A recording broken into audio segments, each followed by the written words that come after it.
Hi all, welcome to Skyland immigration. So part 4 వచ్చేటప్పటికి present Slovakia situation మనం చూస్తున్నాం కాబట్టి అసలు మనం ఈ వీసా అప్లై చేయొచ్చా చేయకూడదా, ఎవరికైతే మనం 3 నుంచి 8 మంత్స్ వెయిట్ చేయగలమో అన్న పేషెన్స్ ఉంటే మాత్రం మీరు ఈ వీసా 100% అప్లై చేయొచ్చండి. ఎందుకంటే మీకు ఇది ఏ రోజుకైనా కూడా వీసా అయితే 100% అప్రూవ్ అవుతుంది.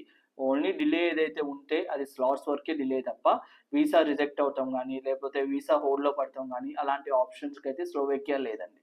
ప్రెజెంట్ స్లోవేకియాకి 100% వీసా అనేది అప్రూవ్ అవుతుంది. దాంతోపాటు మనం కొంచెం ఎక్కువ ఇన్వెస్ట్మెంట్ చేసుకోగలుగుతాము అనుకుంటే ఒక 3 to 4 మంత్స్లో ఓవర్సీస్ సబ్మిషన్ ద్వారా కూడా మనం సక్సెస్ అనేది ఈజీగా తెచ్చుకోవచ్చు. కానీ కొంచెం పేషెన్స్ ఉంటేనే మాత్రమే ఈ స్లోవేకియా కంట్రీకి ప్రాసెస్ అయితే చేసుకోండి.